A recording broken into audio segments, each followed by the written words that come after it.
Bien, pues aquí vemos, este es el hemisferio izquierdo, que es crítico en lo que yo estoy diciendo, porque esos 100 y pico músculos que estoy utilizando para hablar, los gestiono desde el hemisferio izquierdo. Es decir, tenemos dos mitades y el 90 y tantos por cien, aunque no sea 100%, pero el 90 y tantos por cien de mis músculos y de todo, salvo sistema digestivo y eso, que eso va a la estructura automática que hemos mostrado antes, pues mi mitad izquierda se proyecta y es controlada desde el hemisferio contrario. Y mi mitad, mi derecha desde el izquierdo y mi izquierda desde el derecho, porque de todo tenemos dos, o de casi todo. Y si alguien está pensando algo raro, le diré que incluso de eso, que solo tenemos uno, tenemos dos mitades. Por ejemplo, la lengua. Yo estaba pensando en la lengua, ahí se han sonreído, no sé qué estarían pensando. No sé.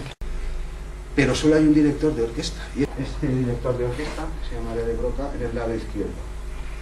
Y de cada 100 zurdos, 66 siguen teniendo el director de orquesta en el hemisferio izquierdo. Esta es una cuestión genética. Los pajarillos que he mostrado antes, las aves cantoras, que son casi 4.000, todas producen y perciben el canto, salvo alguna excepción, también con el hemisferio izquierdo. Estos son cuestiones de desarrollo, genética, evolución, y no vamos a entrar aquí más. Tenemos dos mitades, en efecto, en el cerebro también, aunque ricamente conectadas, pero si yo quiero coordinar la actividad de las dos mitades para tocar, para hablar, para lo que sea, para nadar, como le pasó a Ravel, en todos sus primeros síntomas nadando, descoordinación. Tú das la orden, pero la máquina no va como tú la das, pues el gestor está en un solo lado del cerebro. No es un centro, no hay que pensar en estas. Antes, el siglo pasado, se habló de estas cosas como centros, ¿no? Centro del habla, centro de la comprensión, centro de la producción. No son centros, lo intentaré aclarar. Para yo tener una empresa de distribución de paquetes de correo, no necesito tener una sede física. Dirá alguno, sí, para el almacén, tampoco. Puedo distribuir el almacén. Manolo en su casa guarda los procesadores. Mi amigo allí guarda otra cosa. Cada cual guarda lo que guarda en su casa. Y a mí me llega un mensaje, una compra, y yo la gestiono y le digo a cada cual lo que tiene que hacer. Y quedamos a la una donde Alberto, nos tomamos unas cañas, traemos las piezas, tampoco lo montamos, lo enviamos por correo. Es decir, que no son centros en realidad.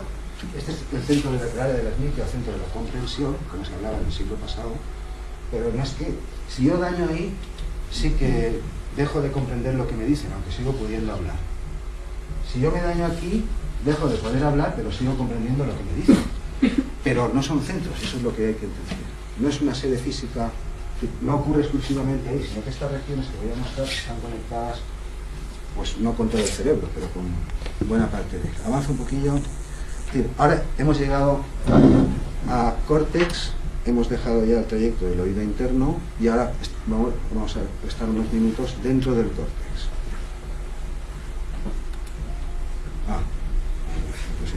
Esto de la media perilla es por eso. A veces me la dejo. Si me veis algún día por el pasillo con media perilla, no pasa nada. Llevo pues más de, ya creo, casi 20 años que, a ver, cuando doy una charla de estas me la dejo y no me han encerrado, no me han pasado. Soy famoso en parte por esto. Es para ayudar. Hay media perilla, no sé si se ve.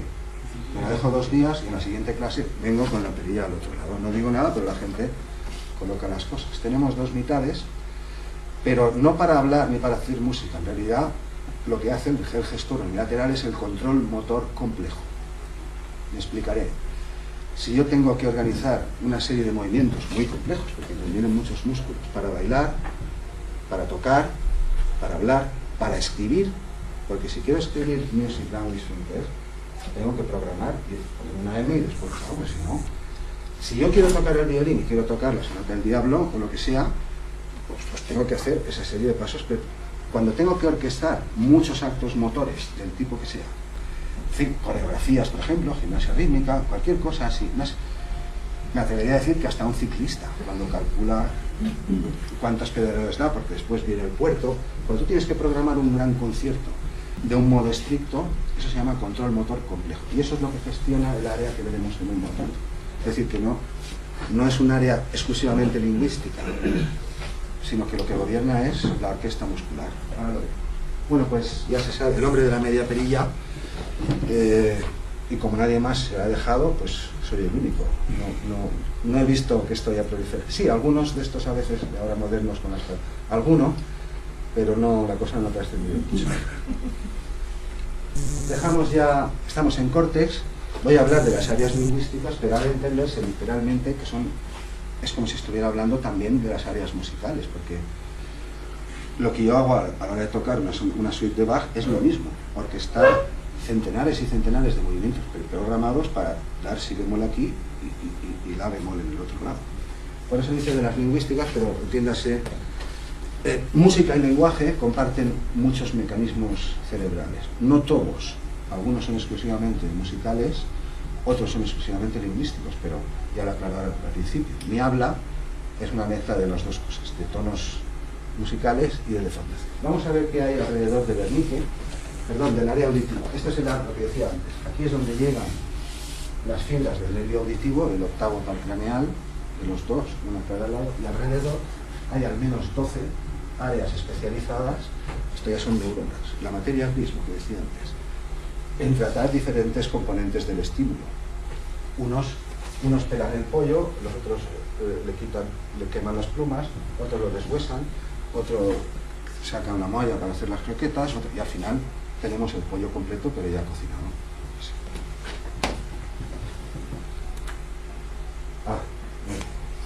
Bueno, no pasa nada. Recuerda las cosas, ayuda, también distrae, hace reír. Estamos en el destino ahora, este es el hemisferio izquierdo por el ojo, estamos así. Se supone que soy un diestro, podría ser ambidiestro, como Da Vinci y algunos más. Y estas son las dos áreas que he citado. Esta es la auditiva primaria, aquí llega el nervio auditivo, alrededor es recompuesto o reelaborado, remontado, ¿no? Si yo quiero entender algo, la información es enviada aquí.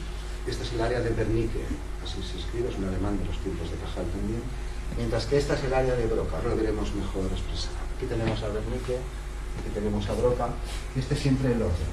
Si yo leyese, la información no llegaría por aquí, llegaría por aquí, pero igualmente iría a Wernicke, donde yo lo comprendo, y después, si lo quiero leer, Wernicke le envía a Broca, y Broca mueve la orquesta muscular o los homúnculos, que son dos dobles, bueno, mis dos mitades, claro. Un homúnculo para sentir el cuerpo, que es el que está más atrás, y un homúnculo para moverlo, que es el que está más atrás. Es decir, 4 medios manuales tengo aquí a nivel muscular. Y eso sí que incluye la lengua y otras estructuras que alguno parece haber identificado a la primera. Sigo, es decir, con mitades y todas esas cosas. Aquí lo vemos un poco mejor. Esta es una charla en Játiva hace muchos años. Octavio Lafourcade, un gran guitarrista barroco, nos llevó allí. Y esto es lo que estaba intentando decir. Wernicke, donde yo comprendo el lenguaje, pero también la música, los músicos que tenemos oído absoluto, este área es el doble. Al final lo contaré y si no, en la siguiente clase. Pero, pese a que yo comprendo el mundo así, es decir, si yo tengo una lesión química o genética o de lo que sea, o como el padrino, ¿no? O en el bate, cualquier cosa, un trauma ahí, yo dejo de entender lo que me dicen, pero sigo pudiendo hablar. Por ejemplo, la agnosia auditiva verbal, que es una lesión bilateral en ciertas áreas de córtex, el paciente le dice al médico así de clarito, se lo dice, mire, le estoy oyendo hablar, pero no entiendo nada. Dice que oye los sonidos como agrietados, corriendo unos como ruidos de papeles arrugados. Si lee, entonces sí, pero si oye hablar, si lee sí, porque la información no pasa por donde está el área lesionada, sino que pasa por aquí. Va a Wernicke, lo entiende y el hombre habla. Pero si tiene que entender, agnosia auditiva verbal se llama, que crea, se informa de las cosas. Pero si se dice, articulas perfectamente, porque Broca está útil y mueve la orquesta muscular, ahora la veremos, pero no entiendes nada de lo que te están diciendo. Con todo, por eso está aquí para aclararlo, Wernicke no es un depósito del léxico, no es un diccionario, no es un banco de datos con palabras, sino que es más bien una especie de matriz, como las de los matemáticos. Una matriz no es nada concreto, ofrece muchas posibilidades. Bueno, que Wernicke decodifica los sonidos, las palabras, los idiomas, si hablas varios, pero realmente recurre. El lenguaje, es lo que estoy intentando decir, no es el habla. El habla es un caso particular del lenguaje, pero el lenguaje es una función cerebral superior. Es decir, yo puedo decir lo mismo exactamente, a lo mejor no, pero yo podría dar esta clase por gestos, que no son los signos alfabéticos es decir, los sordos tienen dos sistemas. Uno es representar cada letra con una posición de la mano, cartilográfico, Y otro es las lenguas de gestos, que eso no tiene nada que ver con la letra en sí. Diré más, yo podría aprender esta clase por Braille si fuera ciego, en cuyo caso la información ni entra por el oído ni entra por la vista, pero acaba en vernique, claro. ¿Y por qué digo eso? Pues porque las letras de Braille tampoco son L's, la L no es una L, la A y la S no son S, son otro tipo de símbolos. Es decir, el habla, el Braille, las lenguas de gestos, cualquier idioma escrito, son solo casos particulares de una función cerebral superior que Luria llamó lenguaje, y eso es lo que intento ilustrar. Esta área es muy crítica, ya lo he dicho, para entender el lenguaje y para entender piezas musicales y las metáforas y muchas cosas. Pero no hay que pensar que esta es crítica para eso y el resto no. Esto no está flotando ahí y es una cápsula. No es un depósito. Yo no almaceno cosas ahí, ni siquiera palabras. Lo que almaceno son más bien rutas, o ceros y unos, o si se me permite hablar así, algo parecido a lo que hace un procesador. Después Wernicke recurre a lo que tenga que recurrir, que si son conceptos visuales, pues irá a estas zonas con sus cables. Si son conceptos relacionados con el cuerpo parietales, irá a estas zonas. Si es planificación o imaginación, entonces irá a las zonas frontales y volverá. Esto es más, no es como una estación como la de Alicante, es más bien una estación como la de Chamartín, no sé si se ha visto alguna vez. Es decir, una estación de estaciones. Los viajeros llegan, cada cual sabe dónde va, tiene su billete, y al final de muchos tramos y muchos procesos nos reunimos todos en un andén y ese tren a punto de salir y a cada uno en su sitio, eso es el área de Europa. Bueno, es una metáfora que hoy no traigo aquí, pero se puede entender, y si no en el canal, paso un poquito más, aquí vemos ya el homúnculo, lo que decía, mis ojos están aquí, él es el líder de Motorhead, se entiende, supongo que se entiende por qué. Motorhead significa cabeza robótica o algo así. Mis ojos están aquí, es decir, yo tengo de oreja a oreja, en esas bandas que estábamos viendo hace un momento, para cantar, para escribir, para bailar, para hablar, para mover, todo lo que tengo en el cuerpo, incluyéndolo todo, músculos. Aquí, en estas dos bandas, no hay conectadas sistemas digestivos, automatismos de funcionamiento, eso está a nivel subcortical, la estructura que he mostrado al principio, muy por debajo, eso funciona automáticamente.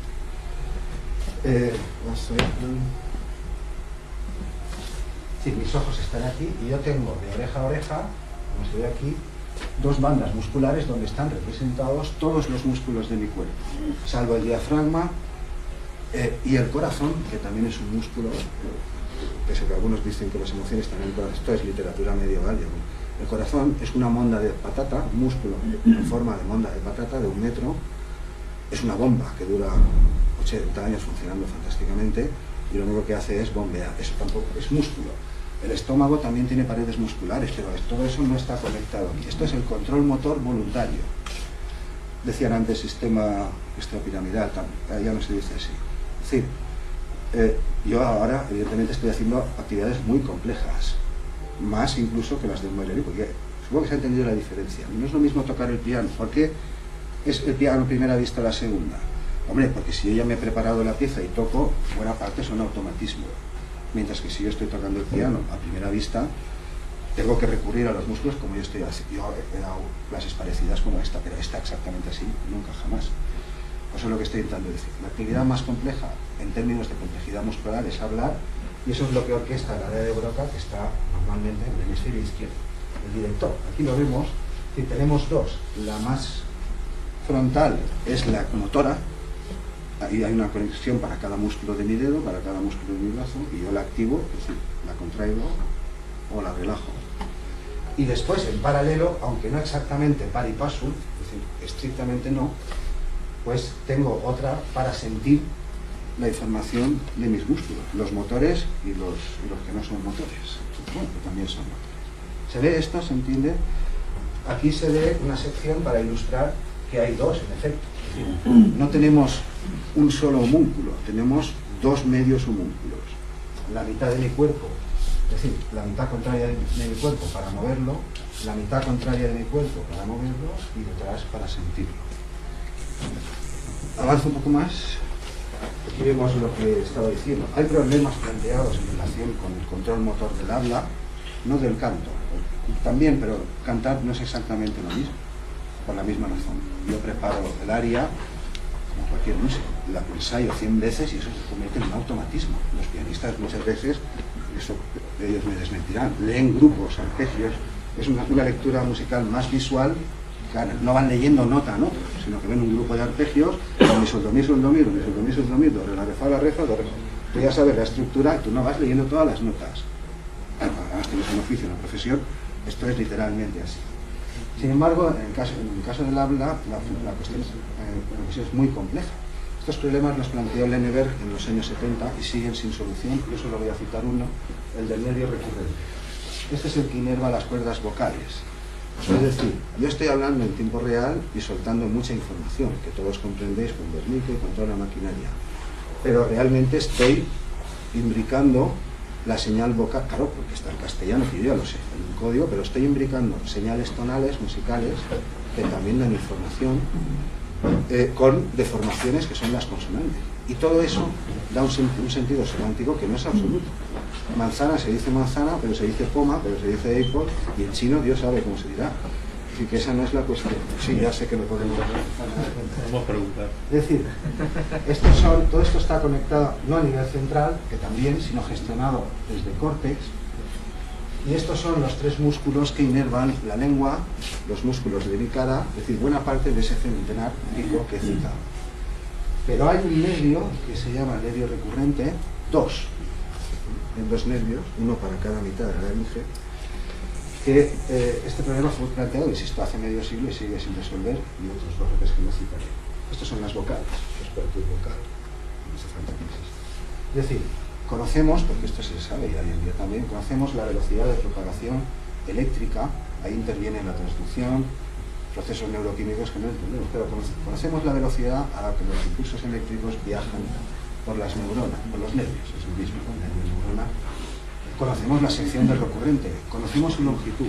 Sin embargo, por alguna razón, hablamos 3 veces más deprisa de lo que deberíamos, de lo que dicen los cálculos fisiológicos. Esto probablemente está relacionado con el problema de que hay una estructura. Es decir, yo no sé qué palabras voy a usar, no las haría cuando entraré. Sé de qué voy a hablar, claro que sí.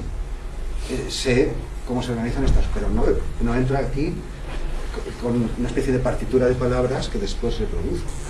Es decir, hay un plan general, antes incluso de hablar, con una especie de partitura de orquesta, pues para cada idea o para cada grupo de ideas. De modo que yo empiezo a hablar, pongo en marcha, no paro, si no ya os enteraréis, acabo de llegar hace 3 semanas, pero ya se irá a hablar de mí. Es que no se callan, aquí tengo testigos. Por alguna razón que no se comprende todavía muy bien, los humanos hablamos 3 veces más deprisa de lo que deberíamos. Bueno, también hay otra que la voy a contar rapidito. En el tálamo, eso también lo averiguó el Lenneberg. Si nos estimulan el tálamo, que es una estructura de los subcorticales, me pongo a hablar a la carrera, pero muy acelerado. Podemos hablamos a un ritmo medio de 250 sílabas por minuto. Podemos llegar a hablar hasta 500. Pero si me estimulan el tálamo, con un aparatejo de estos de los neurocientíficos, estaría diciendo lo mismo, pero a toda hostia. Bueno, si previamente tengo en efecto las ideas en la cabeza, si no, Dios sabe lo que diría. Pero bueno, Erich Lenneberg, uno de los lingüistas más famosos de todos los tiempos, planteó 3 o 4 problemas de este tipo, a mitad de camino entre la fisiología, la neurología y otros procesos, la percepción, etcétera, que siguen sin resolver. Este es el más conocido. La longitud del recurrente, porque el recurrente viaja hasta aquí y después vuelve a subir y inerva las dos cuerdas. Es decir, uno inerva una mitad de las cuerdas y otro la otra mitad de las cuerdas. Pues, bueno, esto simplemente es para ilustrar la complejidad que he aludido. No recuerdo la cifra exacta, 115, 100 y pico. Cualquier humano, la mayoría están aquí, pero también hay zonas de aquí de la respiración, y un cantante puede gestionar hasta 198, lo cual no significa que es más complejo lo que hace. Depende de qué consideremos. Aquí se ven los pliegues vocales por dentro, no tiene más importancia. Estas son las cuerdas, pero no están en el aire. Aquí hemos retirado la membrana que las sostiene. Ahora no viene al caso, solamente era por ilustrar las cosas un poco.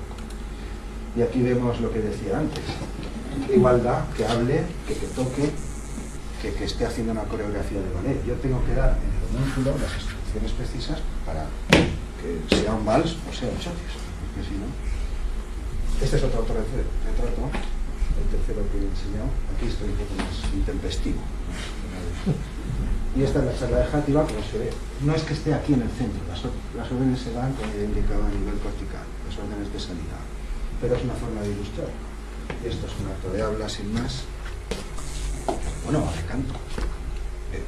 Son los mismos músculos, son los mismos nervios, son las mismas áreas las que envían las instrucciones. Otra cosa es el material resultante. Aquí vemos a un grupo de CAP, 17 años de CAP. Ellos sí que se dejaron la media perilla. Aquí está, uno es de Cullera, de mi pueblo. Yo no me di cuenta, esta es la última clase del CAP, hace ya unos cuantos años. Y estaba dando la clase, no es que notase algo raro de forma consciente, pero no sé, yo hablaba, estaba dando la clase, pero no, ni siquiera yo me había dado cuenta. Había 5 personas con media perilla. Y ya está, estos son los baños antes de entrar, se hicieron una foto para dejar constancia, se afeitaron. Es decir, el cerebro compensa estas cosas y en la apariencia no nos damos cuenta. Bueno, yo las utilizo para enseñar un buen grupo, todos títulos superiores, los músicos, que voy a decir. Pues eso. Y nos queda el caso de Ravel, muy rápido, si hay tiempo, si hay interés, quien tenga que salir sale. Hemos visto lo esencial, que es lo que anuncié, cómo vibra el mundo, muy en general, cómo funciona el oído, de un modo muy general, cómo transmite eso, cómo viaja al destino en córtex y ahora dentro del córtex y también en descenso.